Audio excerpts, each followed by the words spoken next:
오늘 우리에게 주신 하나님의 말씀은 신약성경 야고보서 5장 7절부터 10절까지 말씀입니다. 허락하신 말씀을 봉독하겠습니다. 그러므로 형제들아, 주께서 강림하시기까지 길이 참으라. 보라, 농부가 땅에서 나는 귀한 열매를 바라고 길이 참아 이른 비와 늦은 비를 기다리나니 너희도 길이 참고 마음을 굳건하게 하라. 주의 강림이 가까우니라. 형제들아, 서로 원망하지 말라. 그리하여야 심판을 면하리라. 보라, 심판주가 문 밖에 서 계시니라. 형제들아, 주의 이름으로 말한 선지자들을 고난과 오래 참음의 본으로 삼으라. 아멘.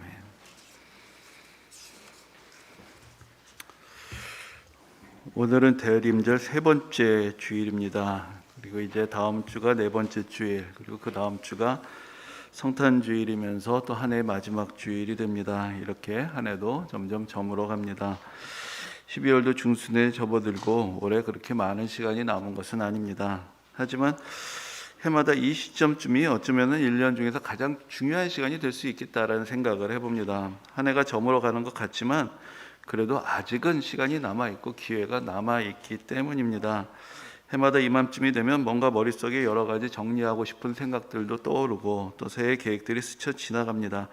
하지만 또 한편으로는 마음이 분주해서 정말 잘 정리하고 중요한 일들에 집중하기도 어려운 그런 시기가 되기도 합니다. 그래서 여러분들에게 가능하시면 시간을 내어서 한번 한 해를 꼭 정리하는 시간들을 가져보시기를 권해드리고 싶습니다. 그렇게 정리를 해보면서 하고 싶었는데 미뤄둔 일이 있거나 읽고 싶었는데 읽지 못했던 책이 있거나 만나고 싶었는데 그렇지 못했던 사람이 있다면 계획을 세워서 아직은 시간이 좀 남아있으니 올해가 가기 전에 그 중에 한두 가지라도 더 실천을 할 수 있다면 우리가 조금 더 남은 시간을 보람 있게 사용하게 될 것이고 올해 한 해를 조금은 더 의미 있게 마무리할 수 있을 것입니다. 사실 한 해의 끝과 시작이라는 것은 매우 관념적인 것입니다. 방학이 있어서 구분이 되는 것도 아니고 기차 같으면 출발했다가 또 도착해서 그 다음 출발하기까지 좀 쉬었다가 정비도 하고 가지만 이 태양과 지구라는 것은 그렇지 않아서 지구가 한 바퀴 돌고 나서 잠깐 쉬었다가 다시 한 바퀴를 도느냐, 그렇지 않습니다. 그저 끊임없이 돌아가고 있는 것이죠. 그렇기 때문에 우리의 마음속에 관념 속에서만 어떤 선을 그어 놓은 것이지 실제로는 한 해와 그 다음 해 사이에는 아무런 구분이 없습니다. 그렇기 때문에 이 새해를 맞이하기 위해서 뭔가 비집고 틈을 만들어낸다는 것이 생각보다 쉽지가 않습니다. 그래서 결국 각자의 의지의 몫이 되어버립니다. 바쁜 사람은 바쁘기 때문에 시간을 만들어서 정리하고 반성하려고 계획하는 것이 쉽지 않습니다. 그러나 또한 시간이 있다고 해도 그 하염없이 흘러가는 시간 가운데 잠깐 멈추고 그 시간에 집중한다는 것도 그렇게 쉬운 일이 아니고 우리가 시간을 다스리고 또 가치 있게 채워나가는 훈련들이 우리에게 잘 되어 있지 않으면 시간들은 자꾸만 우리의 손을 벗어나 버립니다. 전에도 비슷한 말씀을 드린 적이 있는데 시간이 지나고 나이를 좀 먹어가면서 느끼는 것 중에 하나가 이런 것입니다. 더 젊었을 때는 뭣도 모르고 사실 이런저런 일들을 쉽게 벌리고 저질렀다가 후회하는 일들이 많았습니다. 그때 뭘 좀 제대로 알고 했어야 하는데 라는 후회를 하곤 하지만 이제 그런 나이가 되면, 뭘 좀 아는 나이가 되면, 아니 뭘 좀 아는 척하고 행세하고 싶어하는 그런 나이가 되면 막상 하나 제대로 일을 벌이는 것이 또한 쉽지 않습니다. 그렇게 뭔가 도전할 그런 마음의 여유나 용기 자체가 없어지게 되는 것이고 그저 이전에 벌려놓던 일들, 이전에 하던 일들을 그대로 답습하게 되는 경우들이 많이 있습니다. 결국은 참 인생이 아이러니하다라는 생각이 드는 것이 뭘 잘 모를 때 저질러 놓은 그런 결정 이상의 새로운 결정을 내리지 못하고 그저 그때 벌려놓던 일들이 뒤치다꺼리를 하면서 평생을 허송하는 것은 아닌가라는 그런 생각이 들곤 하는 것입니다. 오늘날 우리가 보면서 자라오면서 보고 듣고 그러면서 만들어낸 우리가 가지고 있는 나름의 시간표가 있습니다. 근데 이것이 우리를 조금 이상한 방향으로 끌고 갑니다. 이전에 우리 선배들의 삶의 틀은 지금 우리가 살아가는 시간의 흐름과 좀 많이 달랐습니다. 그런 삶을 어깨너머로 보면서 익혀버린 우리의 시간표는 사실 이제는 우리의 현실과 잘 맞지 않는 것 같습니다. 어떤 때는 너무 정신이 없고 조급하게 당장 뭘 해야 될 것 같은데 어느 정도 시간이 지나고 나면 이제는 또 주어지는 시간을 어떻게 보내야 하나 이게 난감하게 되어버리는 경우들이 나옵니다. 정신을 차리고 인생의 페이스를 잘 조절하지 않으면은 전반부에 쓸데없이 힘을 다 빼버리고 후반부에 의미 있는 시간들을 갖고 갈 그런 성의와 여력이 부족하게 되는 것 같은 그런 일들을 대면하게 되는 것입니다. 뭔가 대단한 일을 이루려 하는 것도 아니고 완전히 새롭게 바꿀 수 있으려고 기대하는 것은 아니더라도 어떻게든지 시간을 내어서 또 한 해를 정리해 보면서 아쉬운 것이 있다면, 그리고 부족한 것이 있다면, 그래도 반성을 하게 되는 것이 있다면 그 한 가지라도 채우고 바꿀 수 있다면 그 인생은 좀 더 행복한 인생이 될 것입니다. 오늘 본문의 말씀을 읽으면서 두 가지 겉면의 말씀으로 정리를 해보게 되었습니다. 하나는 원망하지 말라라는 말씀이고, 또 한 가지는 조급하지 말라는 것, 오래 참으라는 말씀이었습니다. 이 두 가지 말씀을 생각해 보면서 이것이 우리를 행복으로 이끌어 줄 수 있는 지혜가 될 수 있겠구나라는 생각을 해보게 됩니다. 물론 정말 행복한 삶은 원망할 일이 아예 없고 기다릴 것이 없이 모든 것이 즉각적으로 이루어지는 것이 더 행복하다라고 그렇게 생각이 될 수도 있겠지요. 행복이라는 것이 어떤 면에서 상당히 주관적인 감정이라고 할 수 있습니다. 우리는 우리의 감정에 직접적으로 영향을 미칠 수 있는 그런 좋은 경험을 하면서 행복을 느끼는 경우가 많습니다.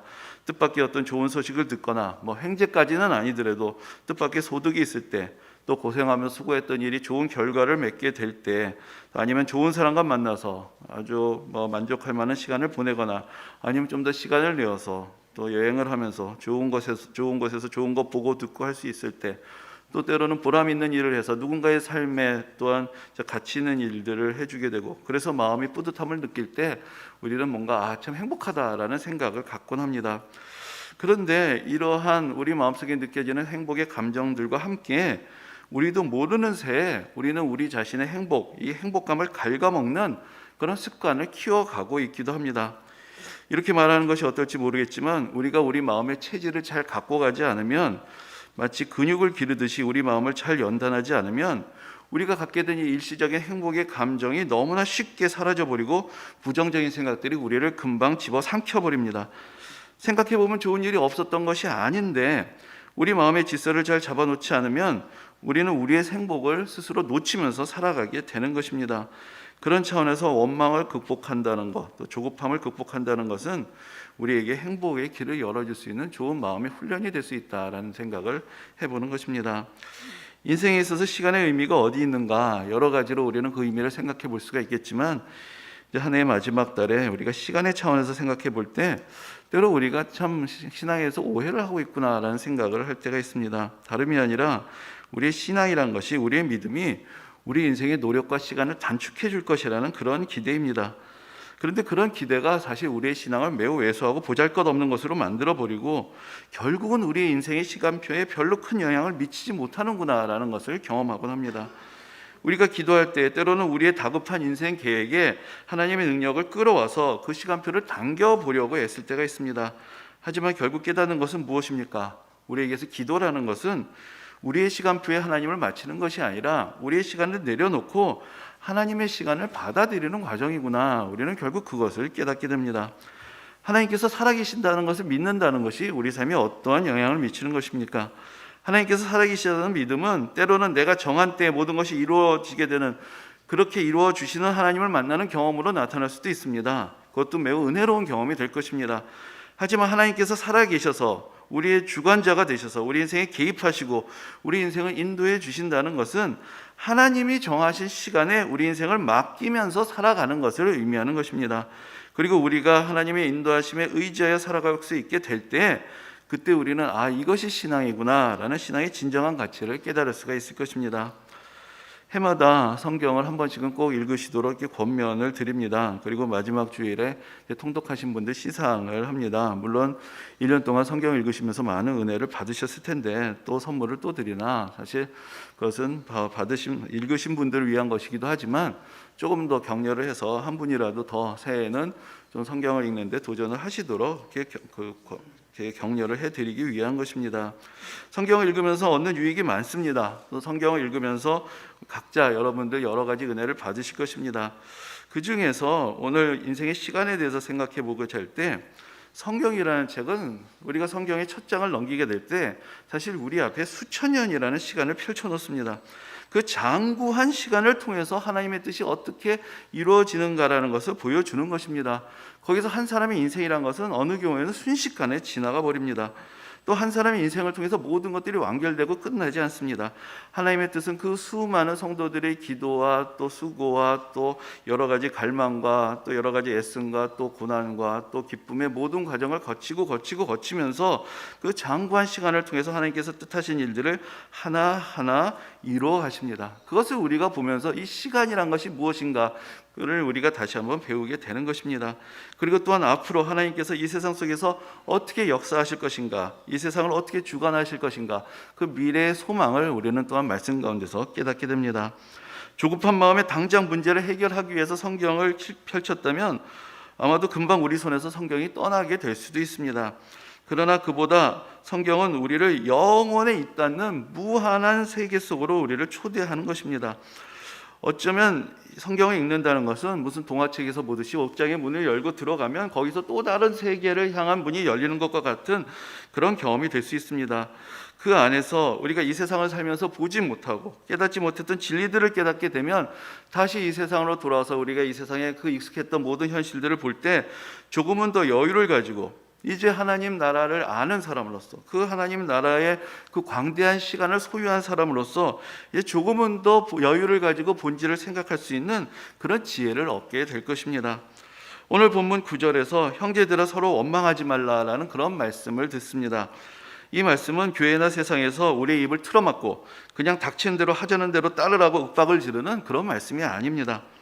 불평과 불만 그 자체로 어떤 면에서는 이 세상이 발전하는 원동력과도 같은 것이고 특히나 아마도 우리나라 사회에서는 더 그럴 것입니다. 요즘은 좀 그런 말을 잘 안 하기는 하는데 한동안은 늘 신문지상을 보면은 맨날 헬조선이란 말이 가득 찼는데 그러면 우리나라 사람들이 그렇게 다 비건에 빠져 있느냐? 그렇지도 않습니다. 한편으로는 그렇게 불평을 하면서도 한편으로는 우리가 성취해 놓은 것을 기뻐하고 다른 나라들에 비해서 우리가 더 나았다라고 생각하는 그런 묘한 이중적인 심리가 한국 사람에게 있구나라는 것을 깨닫곤 합니다.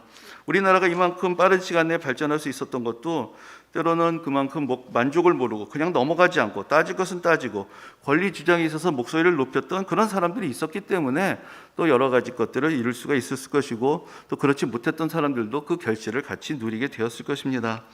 뭔가를 비판적으로 사고하고 객관적으로 문제를 인식하고 해결할 수 있는 방법을 찾아내고 그래서 현실을 개선하는 것, 이것이 문제인 것이 아닙니다. 하지만 이 원망이라는 말이 가지고 있는 부정적인 측면이란 것은 그 객관적인 시선에서 늘 자기 자신이 빠지게 된다는 것에 대한 경고인 것입니다. 모든 것들을 비판적으로 볼 수 있는데 그러다가 그것이 원망으로 끝나게 될 때 늘 거기에는 그 내 자신을 바라보는 성찰의 시선이 빠져 있다는 것을 발견하게 됩니다. 객관적이라는 시선, 그것은 누구만이 갈 수 있는 것입니까? 사실은 궁극적으로 하나님에게만 허락된 것일 것입니다. 그래서 오늘 본문에서 자기 자신이 빠져지게 되는 그런 어리석음을 경고하면서 심판주가 문 밖에 계신다라고 그렇게 우리에게 깨우쳐 줍니다. 내가 이 세상을 판단하고 비판할 수 있습니다. 그러나 내가 이 세상의 최종적인 심판자가 되는 것은 아닙니다. 나도 역시 판단을 받고 심판을 받아야 하는 사람의 하나일 뿐입니다. 신앙이 왜곡이 되면 때로 사람들이 자기 확신과 신앙을 혼동하게 됩니다. 내가 옳다고 생각하는 신념의 세계 속에 머물면서 자기 자신을 보지 못하니까 온통 이 세상이 잘못된 것으로 보이고 남들이 하는 일은 다 하찮게 느껴지고 자기 자신을 바로잡고 고치려는 수고는 하지 않은 채 늘 남의 탓맛을 하는 그런 사람이 되어버리는 것입니다. 신앙의 이름으로 모든 사람을 판단하고 모든 온갖 것에 다 참견하면서 정작 자기 자신은 무엇을 하고 있는지 무슨 짓을 하고 있는지 보지 못한다면 과연 신앙이 그 사람의 인생에 어떤 유익이 되는 것인지 오히려 한 사람을 망치고 있는 것은 아닌지 심히 염려가 될 때가 있습니다. 하나님이 계시다는 것을 믿는다는 것은 내가 이 세상의 중심이 아니라는 것, 나의 경험과 지식과 판단이 결코 절대적인 기준이 될 수 없다는 것을 말하는 것입니다. 내 인생의 보좌에 예수 그리스도를 모시고 그분의 사랑의 법과 그분의 은혜의 법을 우리 인생의 좌우명으로 삼고 살아가고자 할 때 우리는 비로소 조금이라도 신앙을 안다고 말할 수 있고 조금이라도 내가 신앙의 세계에 발을 들여놓았다라고 할 수 있을 것입니다. 초대교회는 당시에 쉽게 찾아볼 수 없는 혼종의 공동체였습니다. 유대인과 이방인이 함께 모이질 않나, 남자와 여자가 함께 모이질 않나, 종과 상전이 함께 모이질 않나, 부자와 가난한 사람들이 한 공간에 모이질 않나, 정말 그 당시로서는 찾아볼 수 없는 혼란스러운 공동체였습니다. 그러다 보니 사실 서로를 향한 불만이 없을 수가 없었습니다. 서로의 문화와 습관이 다르고 삶의 방식이 다르고 사회적인 지위가 다르고 지식과 경험이 다릅니다. 그렇게 되면은 조금이라도 무슨 문제가 터질 때 늘 서로를 비방하고 손가락질하기 쉬웠을 것입니다. 오히려 세상에서는 서로 격리되어서 부딪힐 일이 없었던 사람들을 한 자리로 모아서 싸움을 붙이는 꼴이 될 수가 있는 것입니다. 특히 오늘 본문인 야고보서를 쭉 읽어보면은 특히 교회 안에서의 그런 갈등들이 있었다는 것, 특별히 부유한 사람과 가난한 사람들이 함께 있으면서 벌어졌던 여러 가지 문제점들이 매우 적나라한 언어로 표현되어 있는 것을 볼 수 있습니다. 그런데 그럼에도 불구하고 초대교회가 능력이 있는 교회가 되고 영향력이 있는 교회가 될 수 있었던 것은 그 각기 다른 그들 모두가 한 하나님을 섬기고 한 예수 그리스도를 따르면서 그들 모두에게 상전이 있다는 것, 그들 모두에게 인도자가 있다는 것을 받아들이고, 그래서 그들 각자의 삶의 왕좌를 내어놓고 나의 생각이 옳고 내 생각이 틀렸다는 고집을 버리고 이전과는 다른 새로운 세계, 새로운 문화, 새로운 가치관, 새로운 삶의 방식, 이 하나님 나라의 방식과 가치와 문화를 받아들이고 따르고자 했기 때문에 그 안에서 그들이 비로소 하나가 될 수가 있었던 것입니다. 누구를 원망할 문제가 아니라 좀 더 깊은 믿음의 눈을 갖지 못한 것이 문제입니다. 다른 사람들의 의도와 생각을 판단하려는데 온통 골몰하면서 사람과 사람의 관계를 넘어서서 역사하시는 하나님의 은혜의 세계를 보지 못하고 자기 스스로가 심판자가 되려고 하는 것이 문제인 것입니다. 내 모든 것을 알고 계신 하나님 앞에서 내가 죄인이란 것은 깨닫지 못하면서 늘 다른 사람들의 눈에 티끌만을 보고자 하는 것이 문제인 것입니다. 오늘의 본문은 또한 우리에게 인내의 의미를 가르쳐주고 있습니다. 우리가 하나님의 뜻을 따르며 살아가고자 할 때 우리에게 반드시 필요한 것이 인내입니다. 앞에서 말씀드린 대로 하나님의 시간과 우리의 시간이 다르기 때문에, 하나님의 뜻이 우리의 뜻과 다르기 때문에 우리에게서는 하나님의 뜻을 받아들이고 내 자신의 생각을 내려놓는 데 시간이 필요하고, 더 온전한 믿음의 길을 가기 위해서 연단받기 위해 시간이 필요하고, 우리의 시간표를 내려놓고 하나님의 시간표를 따라 살아가기 위해서 우리에게는 또한 기다림의 시간들이 필요한 것입니다. 우리는 사실 지난 3년 동안 그 어느 때보다도 인내의 의미를 절감하면서 살아왔습니다. 이렇게 코로나와 함께 오랜 시간을 동행하게 되겠지 누가 알았겠습니까? 이제 끝나려나 저게 끝나려나라는 그런 기대 속에서 벌써 3년이 지나갑니다. 이런 상황에서 우리의 인생과는 다른, 우리의 생각과 기대와는 달리 흘러가는 시간들을 받아내고 그 가운데서 인내하며 살아가는 신앙의 연단을 위해서는 어떤 면에서는 우리에게 매우 좋은 기회가 되었다라고도 할 수가 있을 것입니다. 처음에는 어떻게 대처해야 될지 당황하면서 참으로 고민했지만, 그러나 이제는 조금씩 하나하나 준비들이 갖춰져 있는 것을 보게 됩니다. 처음에는 아무것도 갖춰지지 않고 그저 일방적으로 당하는 것 같았지만, 이제는 온라인으로도 교회 모든 예배와 양육과 교제를 할 수 있는 그런 준비들도 또 갖추게 되었고, 이제 더 상황이 좋아지기라 기대하지만 어떤 상황이 오든지 이제는 다 우리가 대처할 수 있다라는 그런 여유도 조금은 갖게 되었습니다. 시간이 그냥 흘러간 것은 아니었습니다. 그 시간 동안 우리는 더 준비되었고 더 성숙하고 더 성장했습니다. 인내의 연단을 받아들이면서 우리는 그 결실들을 우리 삶 가운데서 조금씩 느껴가고 있습니다. 신앙이란 것은 이 세상에 우리가 그저 던져져서 우리의 힘으로 안간 힘을 내면서 살아가다가 하나님한테 도와주세요 외치는 그러한 삶의 자세가 아니라, 근본적으로 우리를 사랑하시고 우리를 위해서 가장 좋은 길을 예비하시는 선하신 하나님이 우리 인생을 이끄시고 돌보신다는 것을 받아들이고 믿고 살아가는 것입니다. 이 세상을 살아가면서도 하나님의 나라를 바라보면서 하나님 나라의 소망을 가지고 살아가는 것입니다. 우리가 지금 대림절 한 주 한 주를 보냅니다. 그러면서 예수 그리스도께서 다시 오시는 것을 기다리는 것은 이런 믿음을 통해서 이 세상의 마지막 날에 이루어질 하나님 나라의 소망을 함께 나누고 함께 꿈을 꾸기 위한 것입니다. 역사적인 격변, 인생의 소용돌이 속에서도 우리는 눈앞에 보이는 세상의 변화 너머에 있는 한결같으신 하나님의 사랑의 손길이 있음을 믿는 것이고 또 경험하면서 그렇게 살아갑니다. 그런데 많은 경우에 앞에서도 말씀드렸지만 우리가 신앙에 의지하는 이유가 우리가 인내하지 못하기 때문일 수도 있습니다. 기다리지 못하기 때문에 하나님의 특별하신 도움을 받아서 영적인 쇠치기를 하는 것, 그것을 은혜라고 말하고 싶어 합니다. 그래서 모든 과정과 절차를 건너뛰며 하나님의 은혜로 단기간에 목적을 달성하고자 합니다. 그리고 그런 기도가 응답되지 않으면 실망을 하고 시험에 들어서 믿음의 길을 떠나게 되기도 합니다. 하지만 우리가 견뎌내야 하는 시간을 단축하기 위해서 신앙이 필요한 것이 아닙니다. 오히려 믿음이 없는 사람들에게 의미 없이 찾아오는 여러 가지 시련을 견뎌내는 것은 더 어려울 것입니다. 끝을 모르는 긴 터널을 믿음이 없이 어떻게 견뎌낼 수가 있겠습니까? 그러나 우리는 그 끝에 하나님의 은혜와 사랑의 약속이 있다는 것을 믿습니다. 그렇기 때문에 그 긴 시간대를 우리는 견뎌낼 수 있고, 오히려 그 시간의 흐름 가운데서 다른 사람들을 위로하고 우리의 소망을 함께 나누면서 살아갈 수가 있는 것입니다. 인내는 오래 참는 것, 견뎌내는 것을 의미합니다. 그러나 인내에는 수동적인 측면만이 있는 것은 아닙니다. 그 가운데 능동적인 측면도 있습니다. 수동적으로 생각해 본다면 다른 이들이 내게 저지르는 일들을 견뎌내는 것, 내 의지와 상관없이 외부에서 벌어진 일들을 감당해내면서 살아가는 것을 의미하는 것이겠지만, 그러나 또한 상황에 흔들리지 않고 한결같이 내가 가야 할 길을 적극적으로 나아가면서 도전하는 삶을 의미하기도 합니다.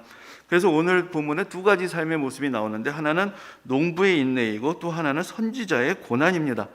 농부의 인내는 1년의 순환이라는 정해진 시간을 받아들이면서 씨앗을 뿌리고 추수하는 연습을 해 나가면서 살아가는 것입니다. 그러나 선지자의 고난은 사명의 길을 가기 위해서 자기 스스로 고난을 자초하면서 그 고난의 길에서 흔들리지 않고 믿음의 길을 가는 그런 인내를 말하는 것입니다. 먼저는 물론 우리는 하나님께서 정하신 때를 받아들이고 그 시간의 흐름에 적응하며 살아가는 인내를 배워가야 할 것입니다. 그래서 오늘 본문이 농부의 인내에 대해서 이야기를 합니다. 농사라는 것은 계절의 순환에 의존하는 것입니다. 그러므로 정해진 시간을 받아들이고 견뎌낼 수 있어야 합니다. 아무리 마음이 급해도 농부는 씨를 뿌렸으면 추수의 때까지는 기다려야 합니다. 그래서 7절에서 땅에서 나는 귀한 열매를 바라고 이른 비와 늦은 비를 기다린다라고 그렇게 말씀을 합니다. 몇 번 말씀드린 적이 있지만 이 팔레스타인이라는 지역은 우기와 건기가 뚜렷이 구분이 됩니다. 그래서 이른 비는 무엇이냐? 우기의 시작을 알리는 비를 이른 비라고 말합니다. 늦은 비는 무엇이냐? 우기가 끝나는 것을 알리는 비를 늦은 비라고 얘기합니다. 아무리 마음이 급해도 이른 비가 오고 나서 씨앗을 뿌려야 되고 늦은 비가 내리고 나서 추수를 해야 합니다. 이른 비가 오기 전에 씨앗을 뿌리게 되면 필요한 수분을 얻지 못해서 씨가 금방 말라버리고 잘 자라지 못합니다. 늦은 비가 내리기 전에 추수를 하면 비 때문에 거둔 것이 다 젖어버리고 잘 저장하지 못할 수 있습니다.